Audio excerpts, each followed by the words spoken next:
예, 반갑습니다.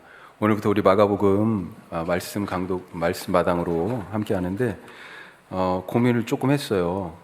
우리가 지금 보통 하는 것처럼 한 장씩 보통 한 장씩 했으니까요. 그렇게 한 장씩 할까? 16장이니까 그러면 한 4달 정도. 그런데 우리가 B2B 100도 지금 하고 있고 그래서요. 말씀을 조금 더 읽는 시간을 조금 더 갖자.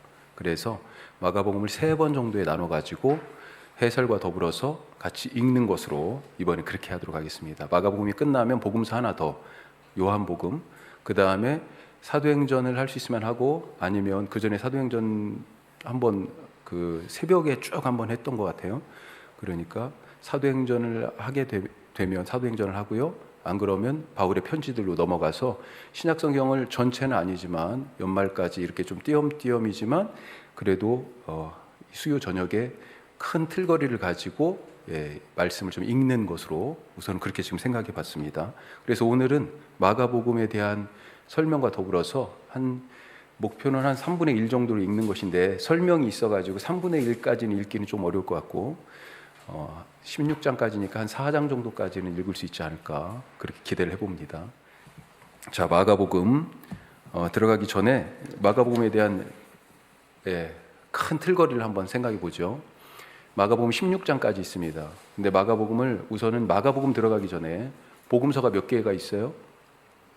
4개가 있어요. 4개. 그 중에 3개는 비슷한 뉘앙스, 비슷한 관점이 있고요. 그 다음에 또 한 복음서는 느낌이 완전히 달라요. 우리가 알죠? 요한복음은 신학적인 어떤 목적을 가지고 특별히 그렇게 쓰여져 있습니다. 그래서 마태, 마가, 누가복음에서 다루고 있지 않은 얘기들이 요한복음에는 거의 예를 들면 베데스다 연못가에 38년 된 병자 이야기나 그 다음에 실로암 못가에 가서 씻은 날 때부터 소경된 사람 이야기 같은 경우들은 없어요. 이 마태, 마가, 누가복음에 그런 이야기들이 태반입니다.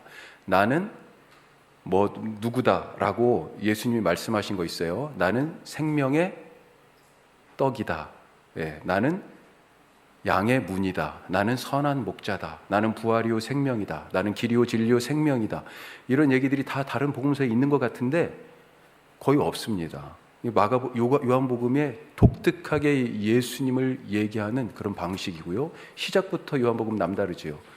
태초에 말씀이 계시니라 이렇게 시작하니까 그리고 이 말씀이 하나님과 함께 계셨고 이 말씀이 곧 하나님이시다라고 하는 어떤 신학적인 선언으로부터 시작해요.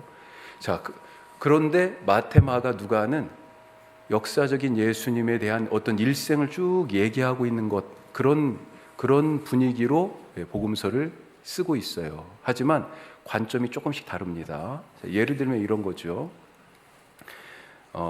제가 오늘 하루 종일 아침부터 저녁까지 제 삶을 보면 아침에 저를 만난 사람과 그 다음에 점심 때가 지났는데 점심을 제가 오늘 늦게 먹었다고 쳐요. 일찍 먹었는데 실제는 그러면 한참 배고파가지고 눈이 쑥 들어가 있을 때겠죠. 그때 만난 분하고 그 다음에 저녁 이 자리에서 만난 분하고 저에 대해서 제가 어땠냐라고 얘기를 하면 각각 이야기하는 게 다르지 않겠습니까?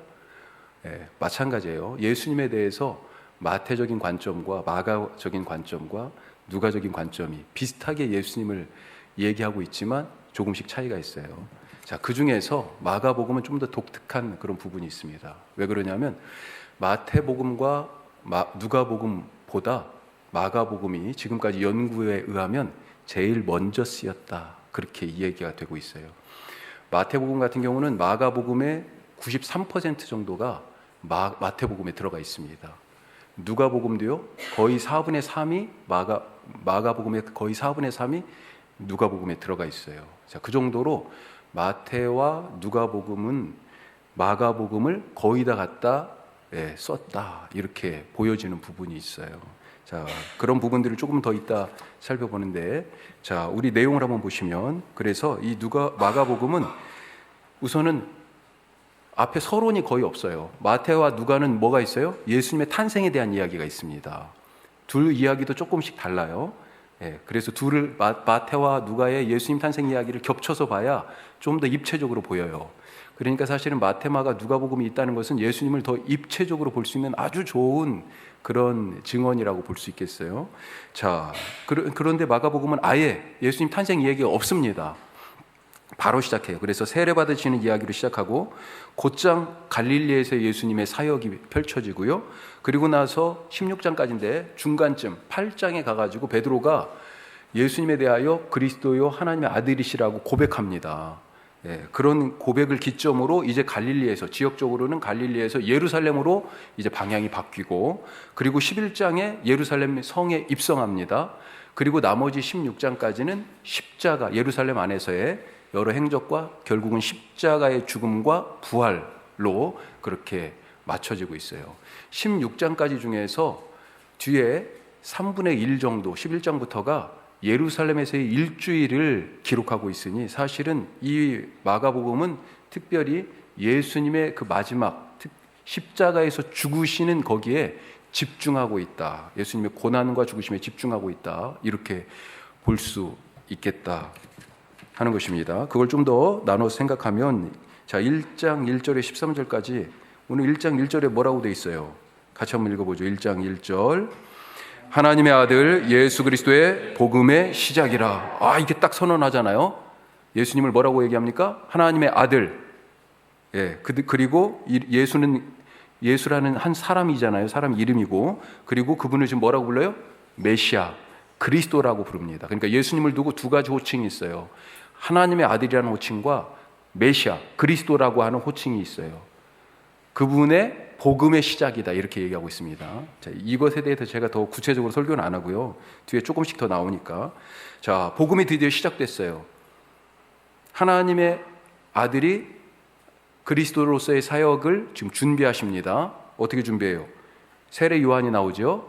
그리고 나서 세례 요한에게 세례를 받는 일이 나오고, 그리고 광야로 가서 시험 받는 일이 나옵니다. 이 짧은 13절까지 말씀 중에 이제 사역을 준비하는 예수님을 아주 압축해서 소개하고 있습니다. 그리고 나서 두 번째 1장 14절에서 8장 26절까지, 이 8장 27절부터가 베드로의 신앙 고백이에요. 거기가 아까 전환점이라고 그랬죠. 그러니까 그 앞에까지는 주로 지역적으로는 갈릴리예요. 갈릴리. 지금 지도 나눠드렸죠. 예, 갈릴리가 어디인지 보이시죠? 예, 갈릴리 위쪽이에요. 팔레스타인 위쪽. 갈릴리에서 주로 사역하시다가 뭐 가끔 데가볼리 뭐 이런 데도 나오니까 그걸 지금 그런 지도를 지금 나눠드린 겁니다. 성경 읽을 때 꼭 참조하시고. 자, 그때 여기에서 예수님의 갈릴리에서의 사역을 갖다가 정리해 보면 하나님의 아들로서의 권위예요. 권위 있는 사역. 그 권위를 어떻게 보여주시냐? 하나님의 아들이신 것을 지금 그 위엄을 보여주시는 거죠. 그래서 그 성경을 읽다 보면 이런 권위가 어디에서 왔냐? 예, 그런 얘기들이 가끔 나와요. 바로 그것입니다. 누가 당신을 하나님의 아들이라고 지금 세웠냐는 거예요. 그 권위를 가지고 지금 뭐래요? 기적을 특별히 행하십니다. 기적을. 주로 기적 이야기들이 많아요. 이 앞에. 자, 그리고 이 권위에 대해서 도전이 있습니다. 예수님의 적대자들이 도전하죠. 3장에 보면 바로 안식일에 예수님께서 손 마른 자를 고치시는 일, 그 전에는 또 미리삭 잘라 먹은 일이 있어요. 제자들이 이런 안식일에서의 어떤 의도적으로 안식일을 깨트리는 것 같은 예수님의 행위에 대하여서 이 사람들이 분노하고, 안식일에 선을 행하는 것이 낫냐, 악을 행하는 것이 낫냐, 안식일에 생명을 살리는 것이 낫냐, 뭐 이런 식의 얘기를 예수님이 하면서 병자를 놓고 지금 안식일에 고치기 전에 그러시니까 바리새인들이 지금 아무 말도 못했잖아요. 그리고 예수님이 고치셨거든요.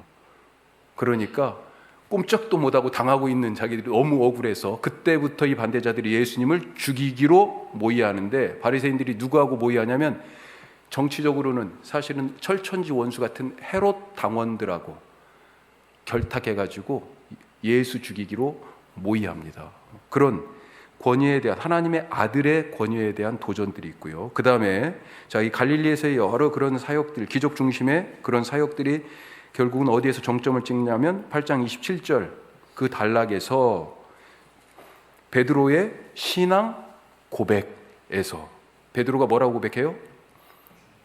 마태복음 표현으로 하면 주는 그리스도시요 살아계신 하나님의 아들이십니다.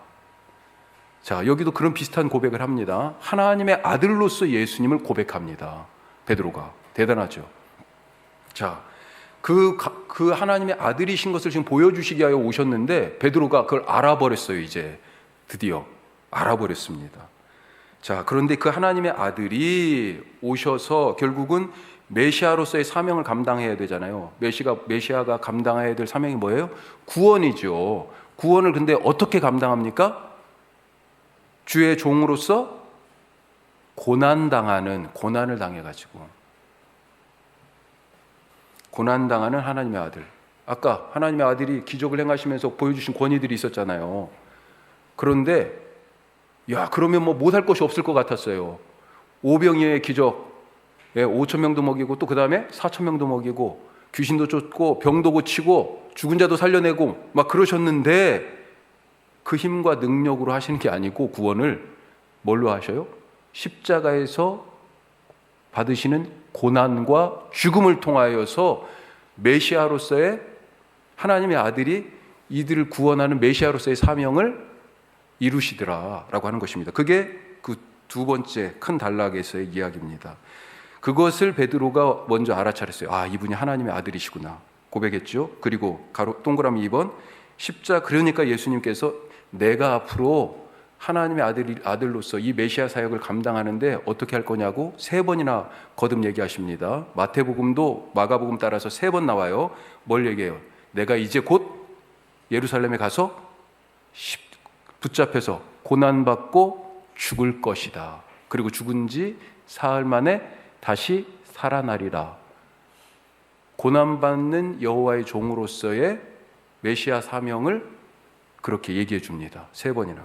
자, 그래서 거기 동그라미 2번 뭐라고 할 수 있을까요? 십자가 고난 예고와 고난을 다른 말로 표현하면 섬김. 내 목숨을 많은 사람을 위한 대속물로 준다. 나는 섬김을 받으려 함이 아니라 섬기러 왔다. 그 섬김의 방법이 내 목숨을 많은 사람을 위한 대속물로 주는 것이라고 이 말씀이 그래서 마가복음 10장 45절이 이 마가복음의 키 구절이에요. 핵심 구절, 요약 구절이라고 얘기할 수 있겠습니다. 자, 그리고 나서 예수님이 변화산에서 오늘 산에 올라갔는데 거기서 변화되시죠. 영광스러운 몸으로. 그 의미는 뭐예요? 이건 고난이 아니잖아요. 이 영광은 뭘 얘기합니까? 부활을 얘기하는 거예요. 제자들이 못 믿었어. 고난 죽으신다니까. 아니 메시아로서 지금 이스라엘 나라를 회복해야 되는데 예루살렘 가서 죽는다고 그러니까 이게 맞는 일이야? 그래서 베드로는 가로막았잖아요. 예수님을. 주님 그런 일이 절대로 안 일어날 겁니다. 예수님 안 죽습니다. 우리가 못 죽게 할 거예요. 이렇게 막 가로막았잖아요. 그 고난과 죽음을. 그랬더니 예수님이요. 야, 고난 넘어 뭐 있는지 보여줄게 하고 사실은 데리고 가신 거예요. 베드로, 야고보, 요한을 특별히. 그래서 모세와 엘리야가 내려와 가지고 같이 예수님의 그 변화된 모습 가운데서 그들과 얘기하는 모습을 보여주셨죠. 이게 뭐예요? 부활의 영광스러운 몸의 모습을 보여주신 겁니다. 자, 그리고 나서 이제 진짜 현실로 다시 내려왔죠.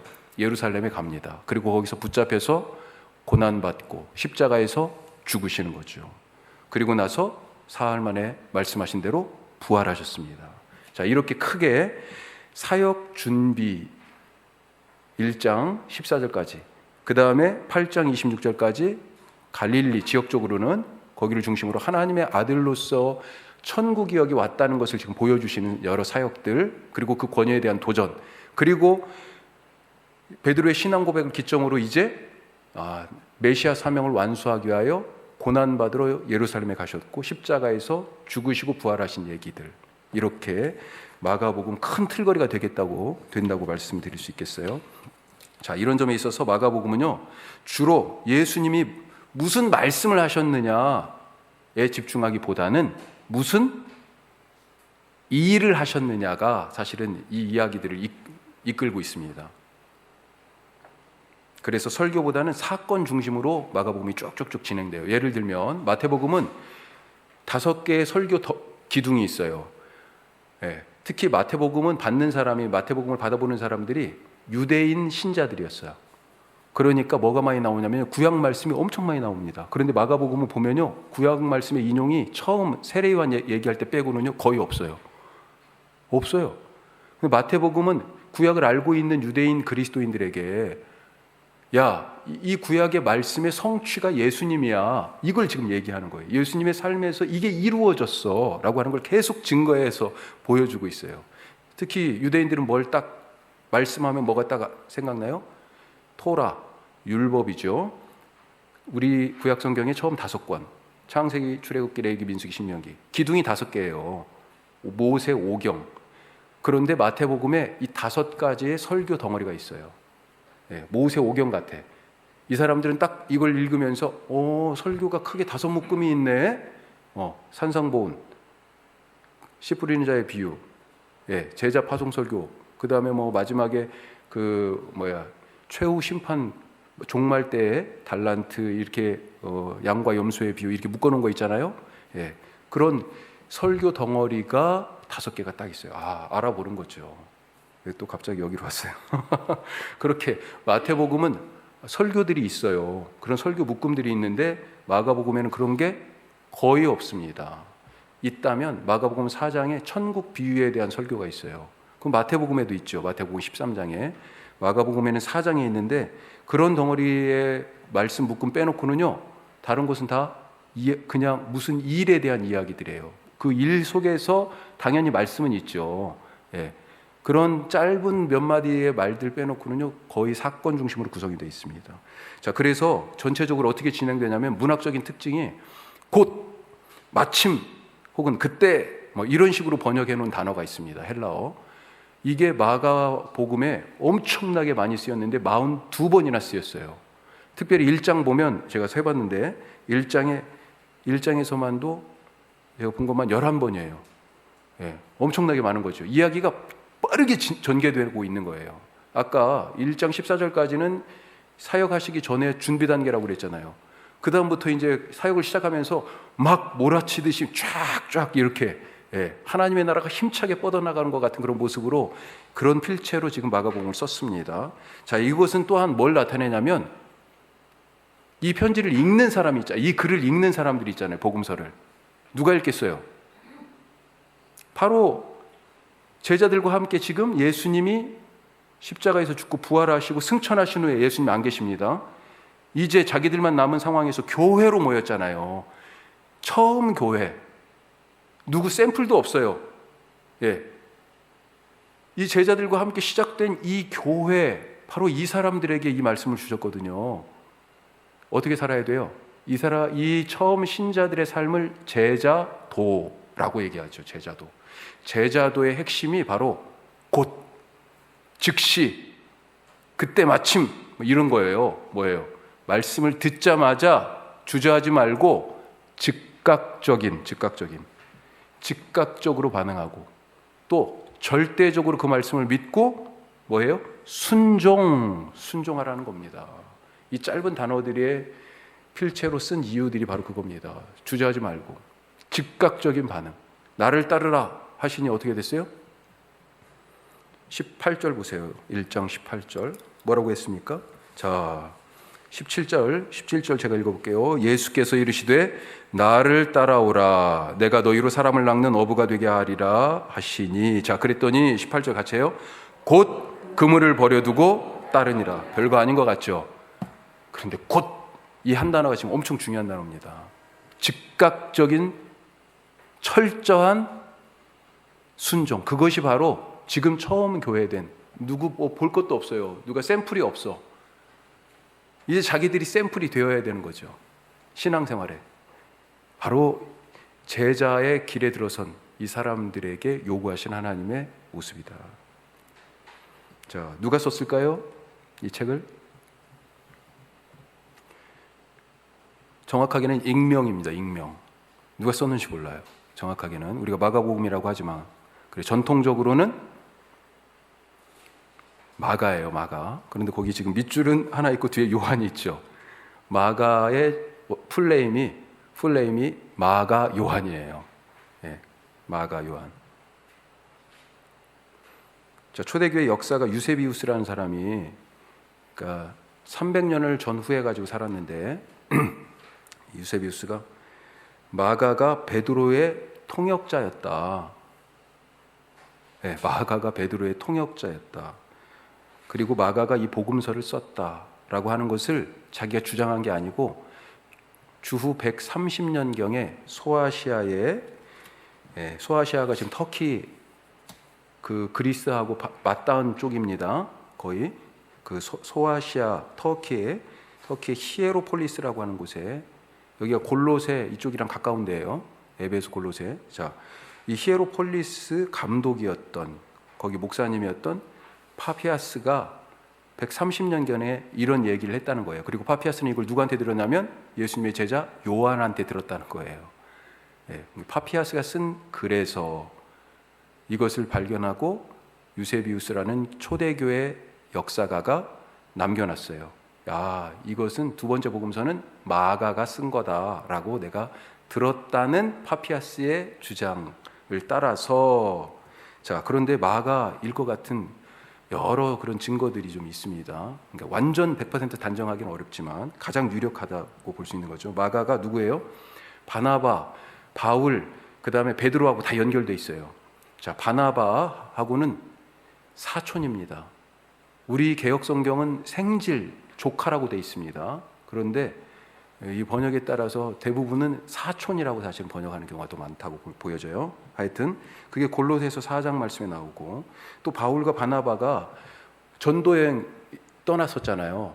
처음 1차 전도여행은 같이 떠났고 2차, 3차 전도여행은 바울 혼자만 이제 사도행전에 기록되어 있는데 바나바가 그렇다고 안 했냐? 사도행전이 바울 중심으로 사실은 기록되어 있기 때문에 그렇지 바나바나 베드로 이야기는 거의 없잖아요. 그렇게 비중을 많이 안 차지하는데 자, 1차 전도여행을 바울이 바나바와 함께 갔을 때 그때 누구를 데리고 갔냐면 이 요한을 데리고 갔습니다.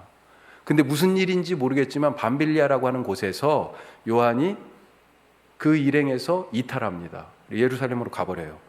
자, 그리고 나서 2차 전도여행을 또 가는데 바나바가 이제 바울하고 또 가려고 그래요.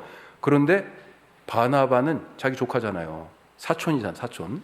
그러니까 야, 마가 데리고 가자. 우리 1차도 같이 갔었잖아. 그런데 바울은 그때 그러다 갔잖아. 그런 거예요. 그래서 결국은 마가 때문에 두 사람이 노선을 다른 길로 가게 됐습니다. 그래서 바울은 실라를 데리고 가서 그래 빌립보 감옥에 갇혔잖아요. 돌 맞아 그 이야기가 사도행전 16장에 나오죠. 자, 그리고 이 바나바는 지중해 한 가운데 키프로스라고 하는 섬이 있습니다. 예, 구브로 거기로 해가지고 이 마가를 데리고 갑니다. 예, 그렇게 양쪽으로 나누어서 선교여행을 이제 가는 그런 장면이 나오고요. 자, 왜 갑자기 마가가 누군지를 지금 설명하는데 베드로하고도 동역했다고 그랬죠. 베드로 전서 5장 13절 보면 뭐라고 표현되어 있냐면 내 아들 마가 이렇게 표현되어 있습니다. 내 아들 마가. 자, 그런데 베드로에게 특별히 이제 바나바와 바울은 놔두고 베드로에게 마가가 필요했던 이유는 뭐냐면 아까 파피아스가 요한에게서 들었다고 그러면서 베드로를 통역했다고 그랬잖아요. 왜 그러냐면 그때 당시 유대인들은 거의 히브리어를 쓴 게 아니고 예수님도 실제적인 언어는 아라보가 아니고요. 아람어였을 거다. 예. 그걸 갖다가 성경은 지금 뭘로 적혀 있어요? 헬라어로 적혀 있어요. 그리스어로. 그때 당시 로마 통치하에 있었지만 정치적으로는 로마 통치하에 있어서 공문서는 전부 라틴어로 쓰여져 있었지만 실제 생활은 어떤 언어로 했냐면 헬라어로 통용했어요. 그런데 이 사람들은 헬라어를 제대로 말 못하고 베드로 같은 경우도 아람어를 주로 썼다는 겁니다. 근데 마가는 헬라어를 잘해요. 그래가지고 마가가 다니면서 베드로가 아람어로 얘기하면 마가가 헬라어로 통역을 해줬을 것이다. 그렇게 얘기하고 있습니다. 마가복음에 보면 독특한 장면이 하나 나오는데 예수님이 붙잡힐 때 마태나 누가 혹은 요한도 마찬가지고 거기에 잘 안 나타나는데 마가복음에 어떤 한 청년이 갑자기 등장해요. 예수님 붙잡히는 장면에서. 그런데 독특한 모양을 하고 있습니다. 벗은 몸에 배 혼이불을 뒤집어 쓰고 따라왔어요. 그 자리에 그 깜깜한 그 동산에 한밤중에 그리고 예수님이 그 밤에 갑자기 유다와 로마 군병들에게 붙잡히자 이 상황에 두려워가지고 이 혼유부를 벗어던지고 벗은 몸으로 도망간 사람 얘기가 하나 나옵니다. 청년 얘기가. 아마도 마가일 것이다. 이 마가복음에 나오는 얘기거든요. 자기 이야기일 것이다. 나중에 사도행전 12장 12절에 보면 마가의 어머니 집 다락방에서 초대교회 예루살렘 교회 사람들이 베드로가 지금 잡혔어요. 모여서 그때 기도하고 있는 장면이 나오고 베드로가 거기를 찾아가요. 우리가 성령 강림 사건이 일어났을 때 모였던 곳을 마가의 다락방, 보통 그렇게 얘기하죠. 그런데 사도행전 1장에는 마가의 다락방 표현이 없어요. 사실은 다락방 하면 또 뭐가 생각나요? 방 하나? 예수님께서 최후의 만찬을 했을 때 방 하나 빌렸잖아요. 그 집이 마가의 다락방이었을 것이다. 그때 그게 이제 나중에 거기에 모여서 기도까지 하게 된 그 방이었을 거다. 그렇게 지금 생각을 추정입니다. 하는데 그때 예수님이 제자들하고 식사가 끝나고 지금 감람산으로 가신 거잖아요. 겟세마네 동산으로. 그때 이 청년 마가도 급하게 그 배혼유부를 뒤집어 쓰고 그렇게 벗은 몸으로 따라왔을 것이다. 그런데 생각지 않았던 장면에서 놀라가지고 벗어 던지고 도망갔을 것이다. 특별히 그곳이 거기에 들어갈 이유가 없어요. 그 이야기가 예수님의 붙잡히는 장면에서 마가가 자기 이야기를 써놨을 것이다. 그렇게 생각하기도 합니다. 그래서 이것은 아마 그래서 마가가 썼을 것이다. 자, 나머지 상황들은 다음 주에 더 하겠습니다. 오늘 그래도 조금 읽어야 될 것 같아서 그렇죠? 2장 정도 혹은 3장까지 가능하면 3장까지 한번 읽어보겠습니다. 우리 오늘 읽을 분량은 그렇게 많지 않으니까 같이 소리내서 한번 읽어보겠습니다.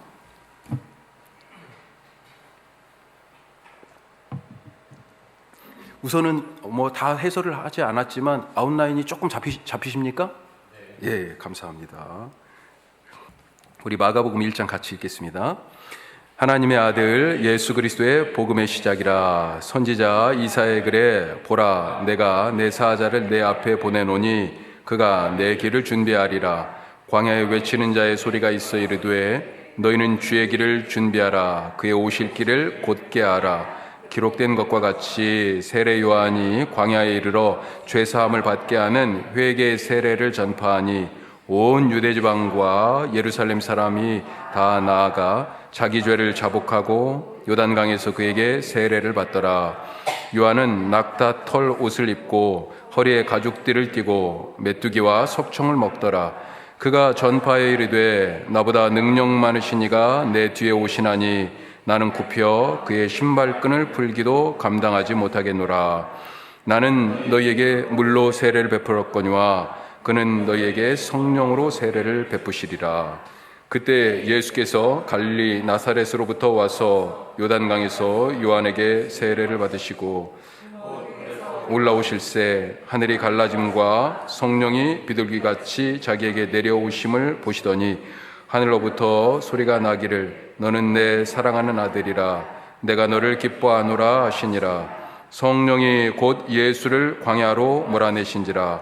광야에서 40일을 계시면서 사탄에게 시험을 받으시며 들짐승과 함께 계시니 천사들이 수종 들더라. 아멘. 자, 여기까지요. 여기가 지금 앞에 지금 서두입니다. 사역을 위한 준비예요. 자, 그런데 여기 중요한 구절 하나가 있는데 11절이에요. 11절. 뭐라고 되어 있습니까? 세례받고 올라오실 때 하늘로부터 소리가 나서 이르기를 너는 내 사랑하는 아들이라. 예수님이 뭐라고요? 지금 1장 1절에 뭐라고 선언했어요? 예수님에 대하여 하나님의 아들. 그런데 이거 하나님이 지금 내 아들이라고 지금 선언하잖아요. 그렇죠? 마지막 15장에 가면 십자가에 달려 죽으실 때 밑에 지금 누가 있습니까? 예수님을 못 박은 사람들. 그 다음에 이 일을 집행하러 온 그 제사장의 수하들이 와 있을 거 아니에요. 대제사장에. 그리고 저기 먼발치에서는 지금 요한도 있어요. 그리고 예수님 어머니 마리아도 있고. 그런데 모두가 다 지금 조롱하고 있어요. 대부분이. 네가 하나님의 아들이라면 그 십자가에서 내려와봐 막 그러잖아요. 그런데 예수님이 딱 죽으시고 나서 그 밑에 있던 사람 중에 한 사람이 로마의 백부장이 저 사람은 진짜 하나님의 아들이었구나 이렇게 고백합니다.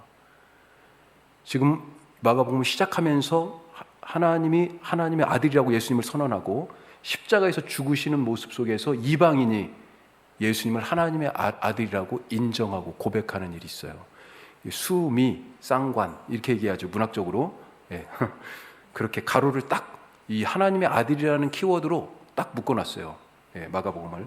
자, 그런데 이 하나님의 아들이 어떻게 된다고요? 어떻게 구원을 이루어요? 메시아 사명을 이루어요?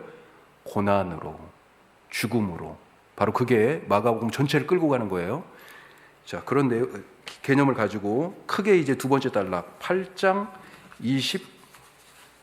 26절까지의 내용인데 우리 우선 1장 나머지 부분 읽겠습니다. 14절입니다.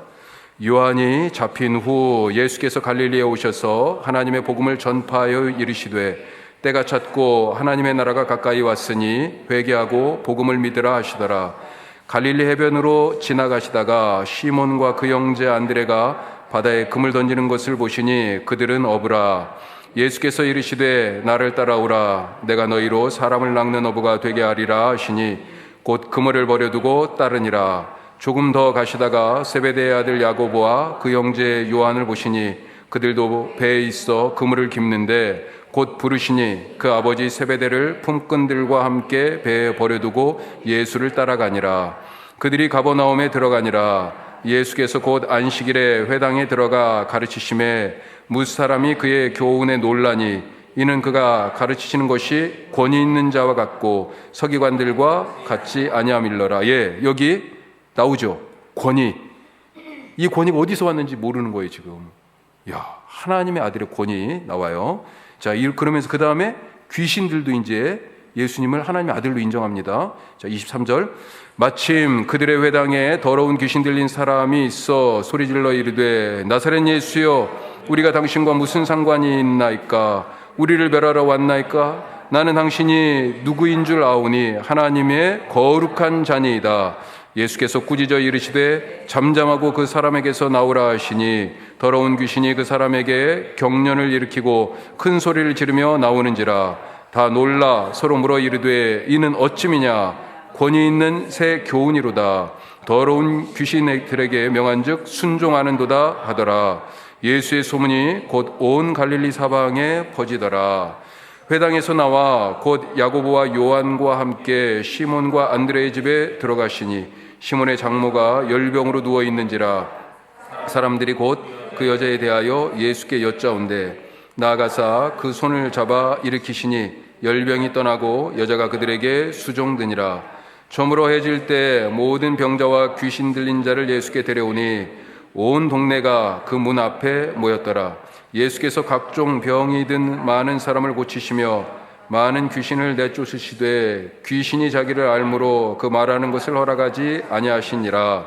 새벽 아직도 밝기 전에 예수께서 일어나 나가 한적한 곳으로 가사 거기서 기도하시더니 시몬과 및 그와 함께 있는 자들이 예수의 뒤를 따라가 만나서 이르되 모든 사람이 주를 찾나이다. 이르시되 우리가 다른 가까운 마을들로 가자. 거기서도 전도하리니 내가 이를 위하여 왔노라 하시고 이에 온 갈릴리에 다니시며 그들의 여러 회당에서 전도하시고 또 귀신들을 내쫓으시더라. 한 나병 환자가 예수께 와서 꿇어 엎드려 간구하여 이르되 원하시면 저를 깨끗하게 하실 수 있나이다. 예수께서 불쌍히 여기사 손을 내밀어 그에게 대시며 이르시되 내가 원하노니 깨끗함을 받으라 하시니 곧 나병이 그 사람에게서 떠나가고 깨끗하여진지라.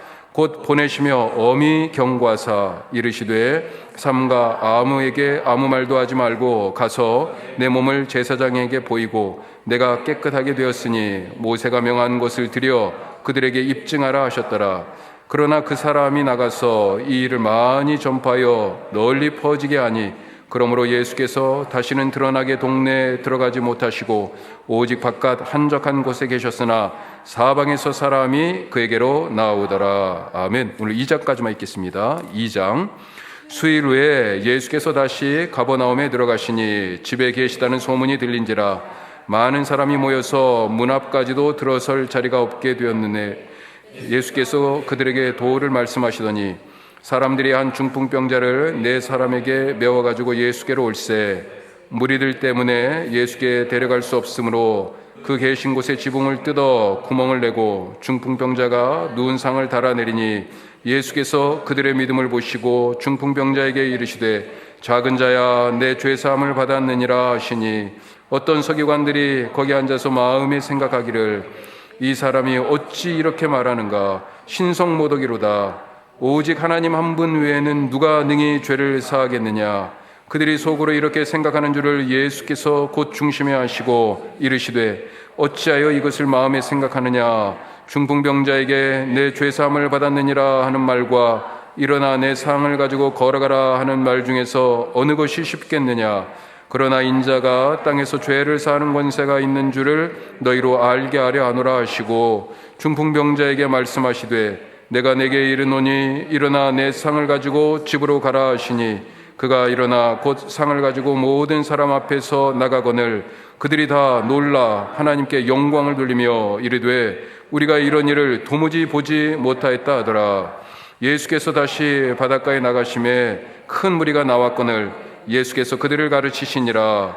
또 지나가시다가 알페오의 아들 레위가 세관에 앉아있는 것을 보시고 그에게 이르시되 따르라 하시니 일어나 따르니라.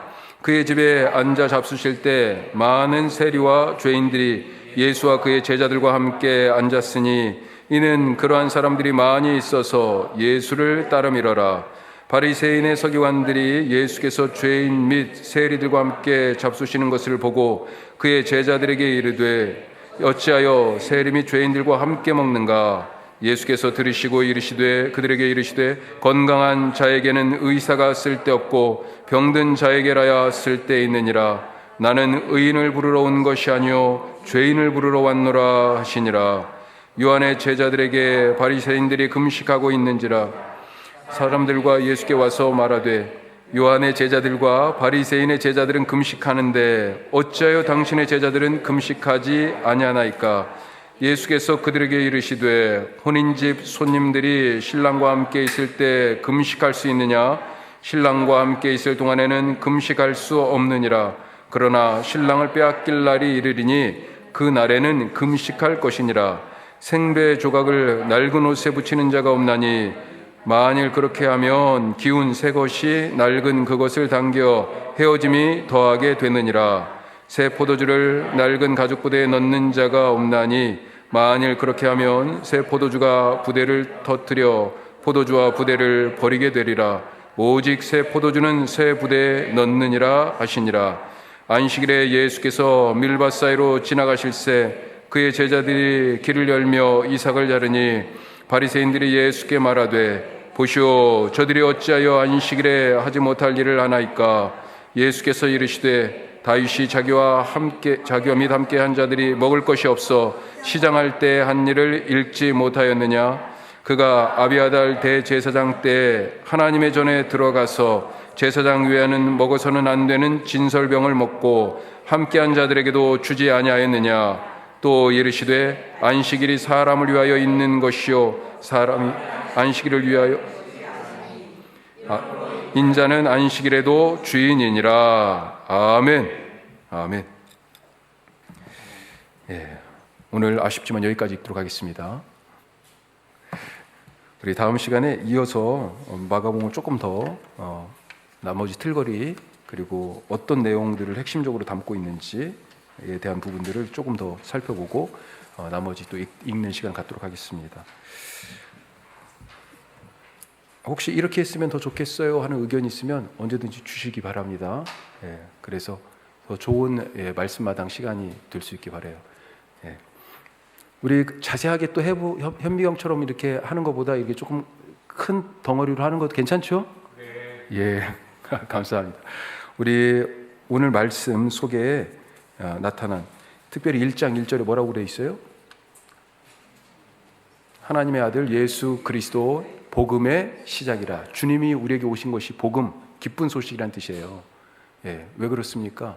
우리가 죽음에서 생명으로 옮겨갔고 우리가 죄인에서 의인이 되었고 우리가 병든 사람에게서 건강한 사람으로 우리 인생이 바뀌었기 때문에 그러지 않습니까? 어떻게 그렇게 됐어요? 예수님이 다른 모든 여러 가지 방법이 있으셨을 텐데 하나님의 방법에 순종하심으로 십자가에서 죽으시는 길을 선택하셨기 때문에 그래요. 우리도 주님처럼 살게 하여 주옵소서. 인생에 여러 방법들이 많이 있지만, 여러 길들이 많이 있지만 예수님이 가신 그 길, 하나님의 뜻에 순종하는 그 길 걸어가는 그런 사람 되게 하여 주옵소서.